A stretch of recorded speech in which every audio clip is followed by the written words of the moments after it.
I still remember the exact moment my little son looked up at me and whispered, "Mama, please don't go near Dad tonight." His voice was soft, almost shaky, like he was afraid of his own words. I paused with the laundry still in my hands. The room was quiet, except for the sound of the ceiling fan above us. And for a second, my heart stopped. "Why, sweetheart?" I asked gently. He pressed his lips together and his small fingers gripped the edge of my shirt. "Mama, he gets different when you're not looking." Different. That one word stayed with me the whole evening. You have to understand something. My son was only 6. He believed cartoons were real. He still slept with his stuffed bear, and he needed help tying his shoelaces. But that day, his face changed. He looked older, worried, almost protective. And I didn't know what to do with that. Because for years I had been telling myself the same lie. Everything is fine. He's just tired. He's just stressed. He'll get better soon. But my son's trembling voice, it cracked something inside me. I should have listened earlier.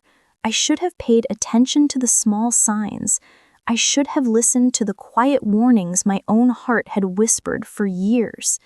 But nothing, not the late nights, not the strange silences, not the sudden changes in mood, prepared me for what I saw next. Because that night, when I finally gathered the courage to walk down the hallway toward our bedroom, I realized my son was right. His dad was different. And not in a way that made sense. Not in a way I could explain away anymore. Not in a way I could ignore. But before I tell you what I saw, I need to go back to the beginning, to how everything started, to the small things I thought didn't matter, to the moments I brushed aside, because that is where the real story begins. I met my husband, Daniel, when I was 23. I was working at a small bakery, saving whatever little I could, and he walked in one rainy afternoon, soaked from head to toe, asking for a coffee. He smiled at me like he had known me forever. There was a simplicity to him back then. He laughed easily, he listened carefully, and he spoke softly, like someone who didn't want to disturb the world around him. I remember thinking, this is someone I can build a life with. And for a while, that was true. We got married quietly, a small ceremony, just my mother, his sister, and a few close friends. Life felt peaceful, predictable, warm. When our son Noah was born, Daniel held him like he was holding the whole universe. He cried harder than I did. And I remember whispering to myself, this is it. This is the family I prayed for. For the first few years, we were simple people with a simple life. Morning breakfasts, evening walks, little moments that felt big. But slowly, very slowly, things started changing. It happened like a quiet drizzle before a storm. Small things, small shifts, small cracks. At first, Daniel began coming home later than usual. He said work was overwhelming. He said he was trying to get a promotion. He said things I believed because I wanted to believe him. Then he became quieter, more distant. He stopped laughing at Noah's silly jokes. He stopped asking me about my day. He stopped looking into my eyes when he spoke. But the hardest part, the part I didn't want to admit, was that he stopped looking like himself. There was a heaviness in his shoulders, a stiffness in the way he moved, a coldness in the way he spoke. I told myself it was stress. I told myself it was temporary. I told myself every marriage had phasers. But my son, he saw it sooner than I did. He was just a child, but children see what adults refuse to accept. Sometimes I'd find him watching his dad from behind the doorway, not with curiosity, not with admiration, but with fear, a fear he didn't have the words to explain. And I kept telling myself, he's imagining things. He doesn't understand. But now, looking back, I think he understood more than any of us. And everything changed the night he warned me. Everything changed the night my son warned me. I kept replaying his small, frightened voice in my head as I folded his clothes and placed them gently on the bed. The house felt unusually still. No TV sounds, no footsteps, no soft humming from Daniel. Only silence. The kind of silence that makes you aware of your own heartbeat. I tucked Noah into bed and kissed his forehead. He held my hand longer than usual. "Mama, if he talks to you strange, don't be scared," he whispered. My heart tightened. "What do you mean, sweetheart?" He looked toward the door, then leaned closer. "He whispers to himself when you're not there, and he says things I don't understand." I felt a chill run through me. "What kind of things?" He hesitated. His fingers curled around the blanket, like he's talking to someone who isn't there. I swallowed hard. For a moment, I wanted to tell him he was mistaken. I wanted to tell him he had imagined it, that everything was fine. But his eyes stopped me. Children don't fake fear like that. I brushed his hair softly. "It's okay. I'm here. Go to sleep." But his grip tightened again. "Mama, promise me you'll be careful." That was the moment I finally listened. I closed his door gently, and for the first time in a long time, I was afraid to walk down the hallway toward my own room. The hallway was dim, lit only by the warm glow of the small nightlight near the bathroom. The shadows on the walls shifted with every step I took, and with each step I could feel my breathing grow heavier. When I reached the bedroom door, I stopped. It was half open, something I never left it open.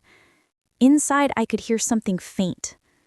Not movement, not breathing, but muttering. A low, steady whisper. My heart thudded in my chest. I leaned closer, trying to make out the words. And that's when a cold shiver ran down my spine. Daniel was talking, but not in the voice I knew.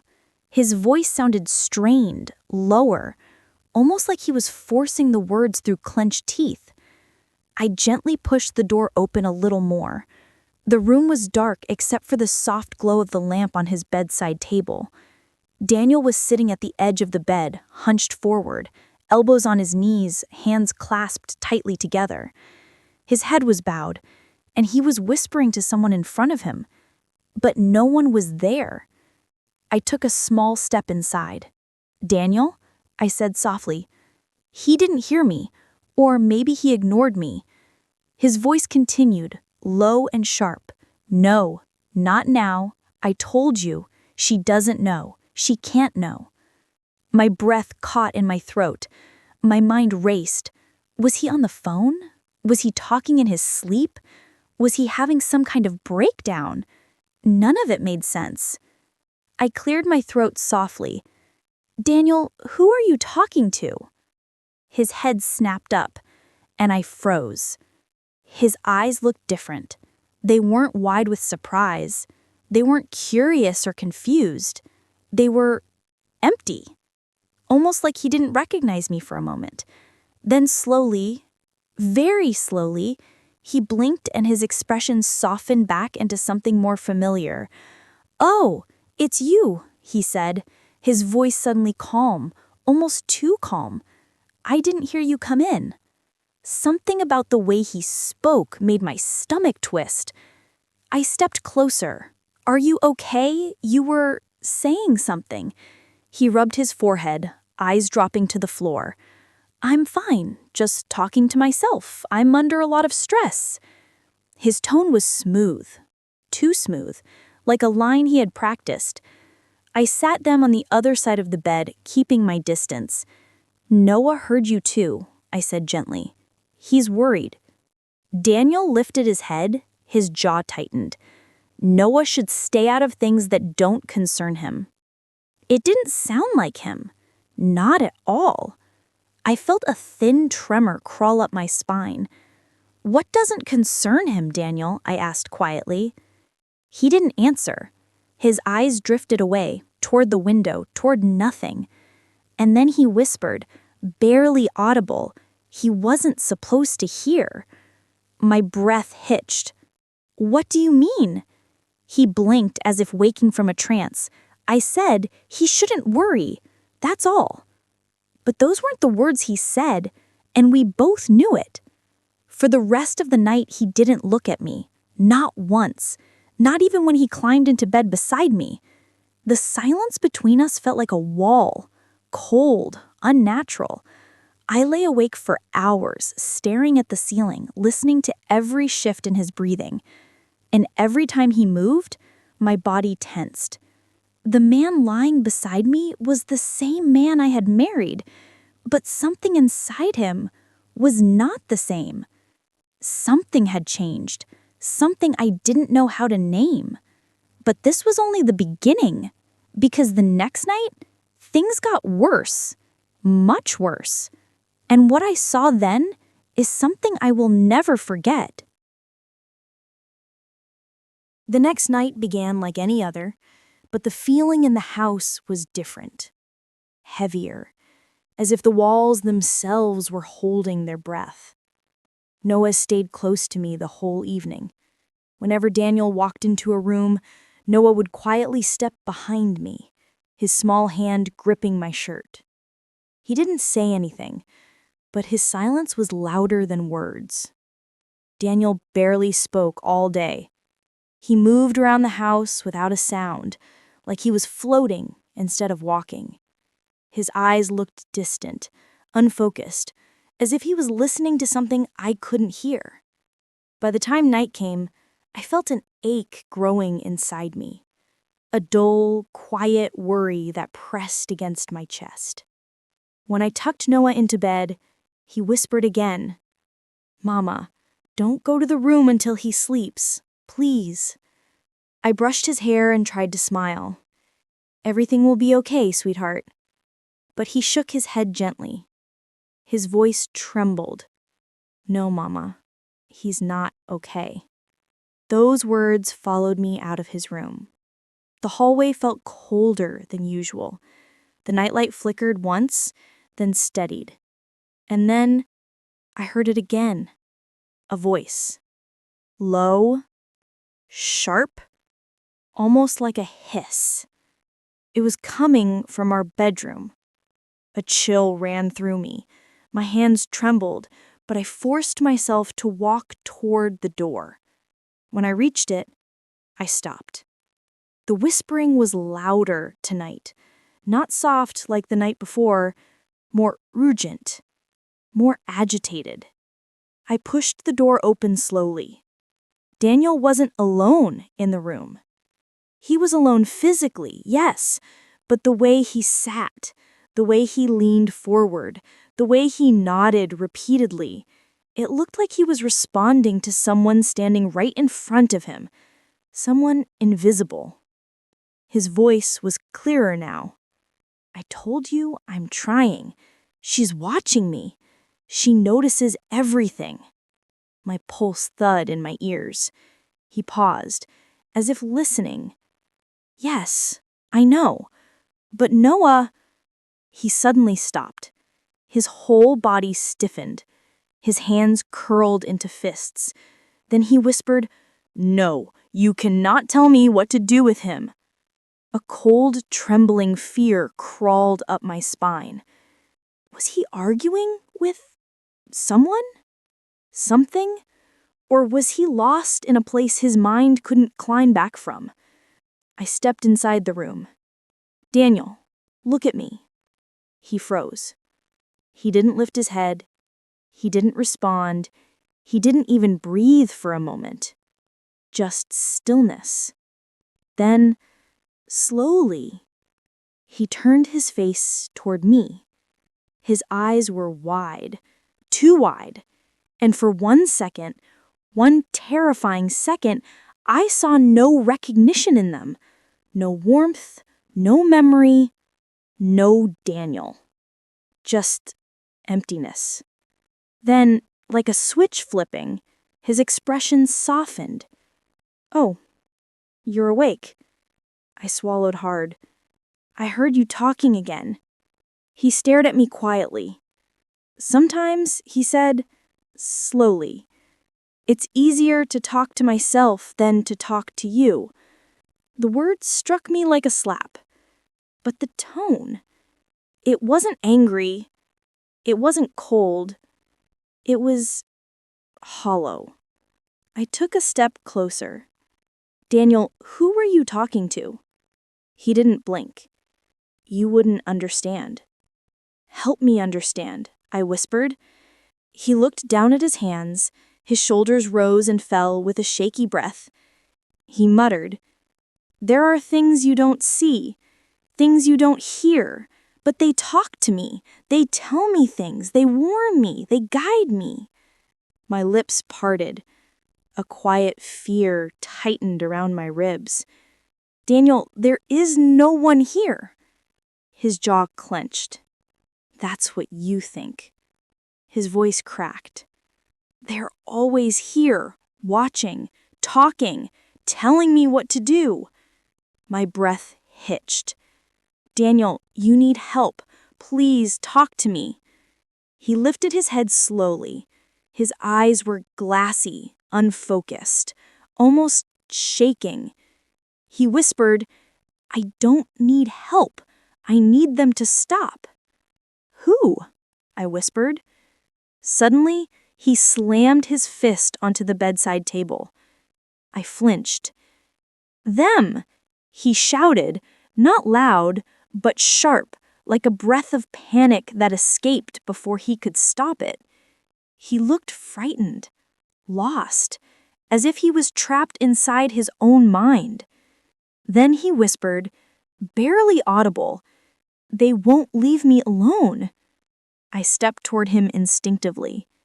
But the moment I reached out to touch his shoulder, he jerked away violently, as if my hand burned him. "Don't," he whispered. "Don't come near me right now." My heart sank. I had never felt so helpless. "Daniel, please, talk to me." He shook his head, his fingers digging into his scalp. He whispered, "I don't know what's real anymore. I don't know who to listen to." A painful silence filled the room. I realized then, this wasn't anger. This wasn't irritation.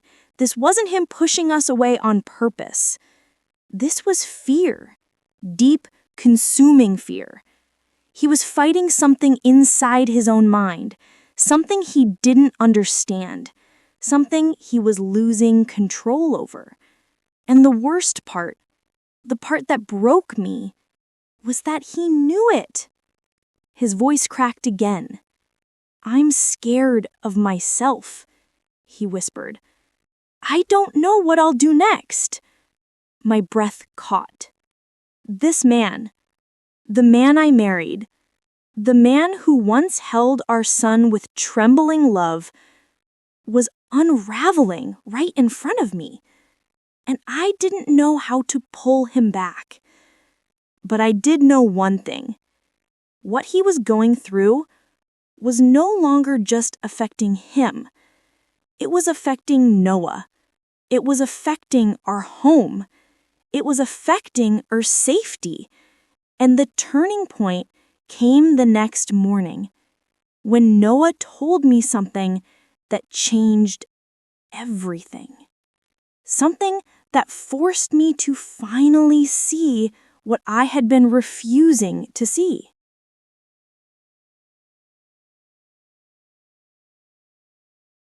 The next morning started quietly, too quietly. There was no sound of Daniel making coffee in the kitchen, no soft footsteps in the hallway. Even the birds outside the window sounded muted, as if the whole world was moving slowly. I got Noah ready for school, brushing his hair, packing his lunch, tying his shoelaces the way he liked. He was unusually silent. He kept glancing toward our bedroom door with a small frown on his face. When we stepped outside to walk to the bus stop, he tugged at my hand. "Mama," he whispered, "I need to tell you something." The tone of his voice made my heart tighten. "What is it, sweetheart?" He looked down at the ground, kicking a small stone with his shoe. "I woke up last night, and I saw Dad standing in my doorway." I froze. My breath caught in my throat. "What do you mean, sweetheart? What was he doing?" He hesitated. His small fingers curled around mine. "He wasn't looking at me," Noah said softly. "He was looking past me, like he was talking to someone behind me." A chill ran through me. "He wasn't saying words," Noah continued. "He was whispering, but it was not words I know." I swallowed hard.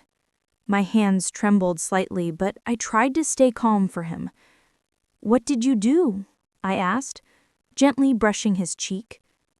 "I pretended to sleep," he whispered. "But, Mama, he smiled." I blinked. Smiled? Like how? He shook his head. "Not like Dad usually smiles. Not happy, not funny, not nice." He paused. "It looked like he wasn't smiling at me, like he was smiling at someone else." I felt my knees weaken. Noah looked up at me with wide, worried eyes. "Mama, I don't think he knows I'm scared." I knelt in front of him, trying so hard not to cry. "You're safe," I whispered, pulling him close. "I promise you, you're safe." But inside, I wasn't sure anymore.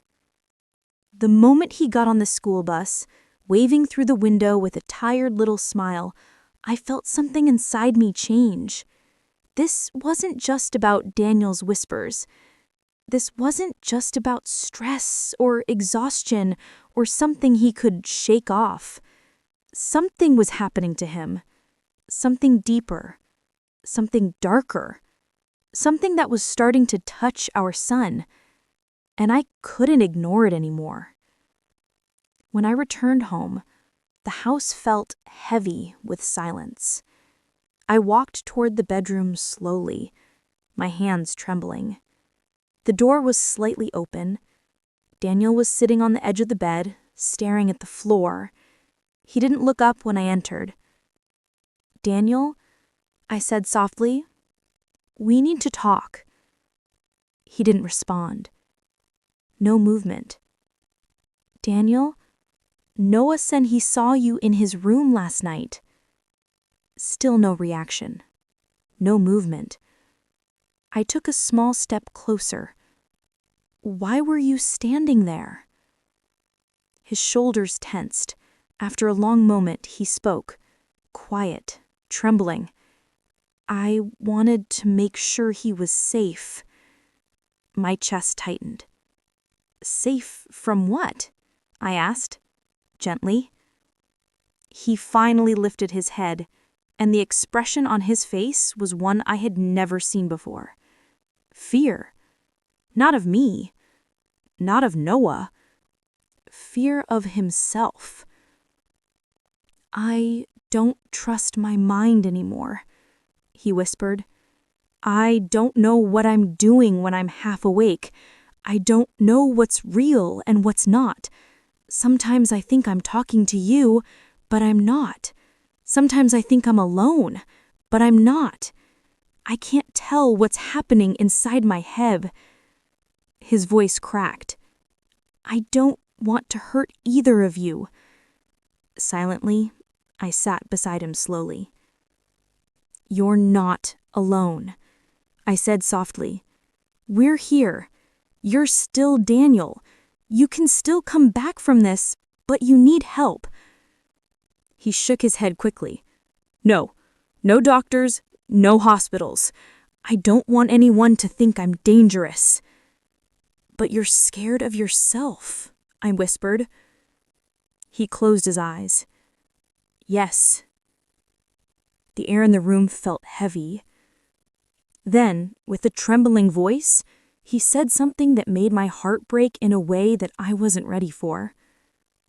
I don't want to hurt either of you, he whispered. That's why I might need to leave. The words hit me like a blow. Leave? I whispered. Yes, he said softly. If I stay, I don't know what I'll become. Tears filled my eyes.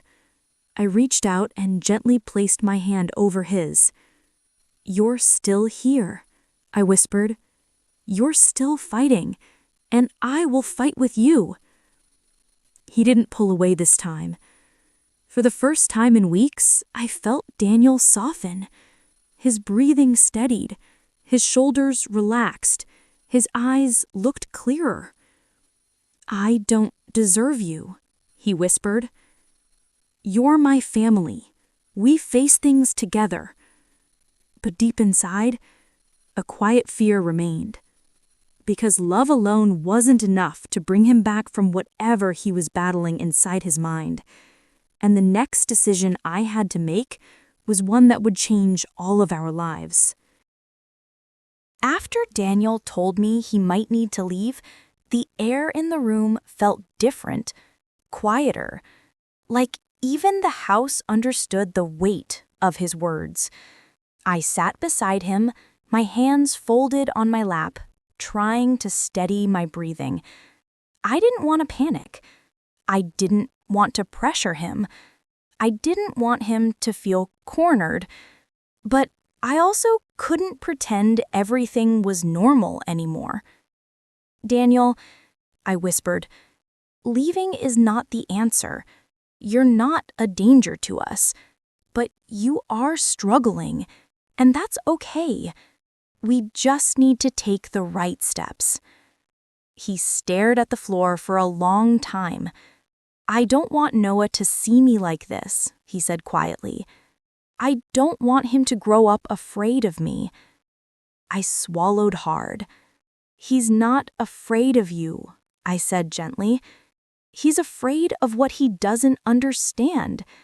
And honestly, so am I. Daniel closed his eyes, pain written across his face. He hurts things, he whispered. Voices that tell me I'm failing, that I'm weak, that I'm being watched. Sometimes they tell me that you and Noah would be better off without me. My breath trembled.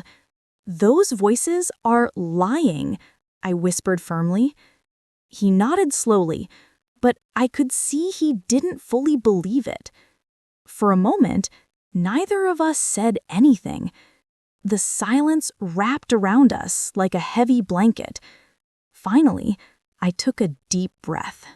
We need help, I said softly. Real help. Not the kind you push away. Not the kind you ignore. A doctor. A counselor. Someone who can understand what you're going through. He shook his head automatically. I don't want pills. I don't want people looking at me like I'm broken. You're not broken, I said gently. You're overwhelmed. You're tired. You're scared. And all of that is human. Daniel's hands pressed against his face. His shoulders shook slightly. I don't even know when it started, he whispered. I thought I could control it. I thought it was temporary. But now, I don't recognize myself. I felt tears prick my eyes.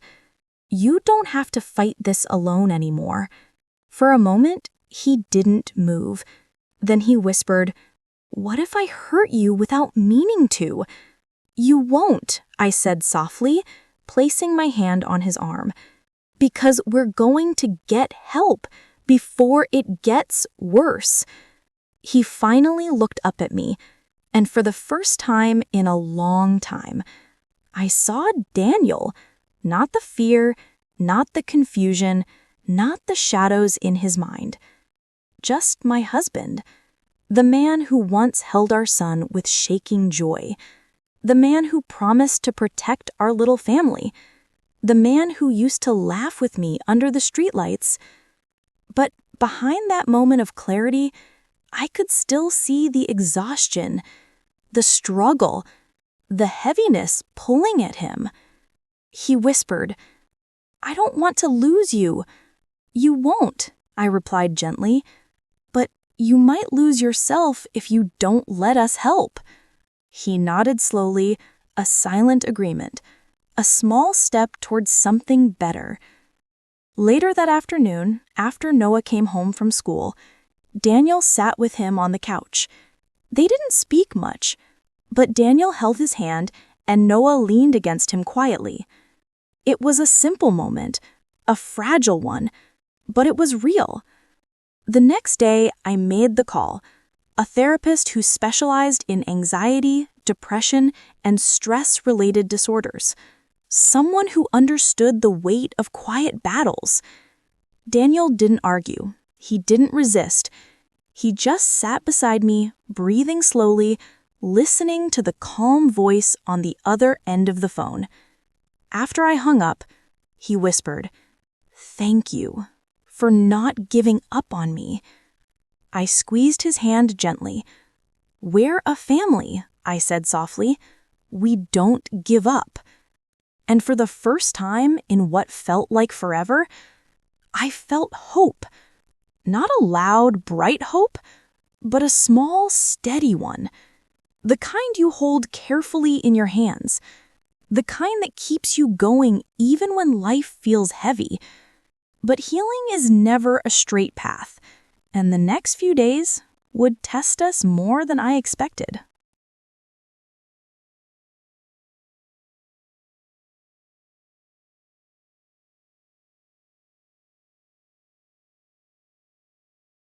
After we agreed to seek help, the days that followed were slow but steady.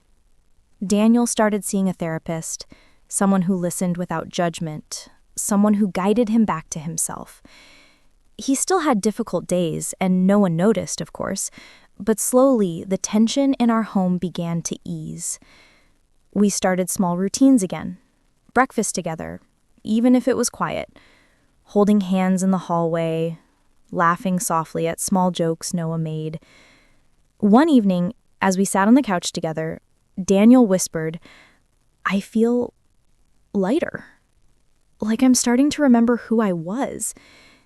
And for the first time in weeks, I smiled without holding back.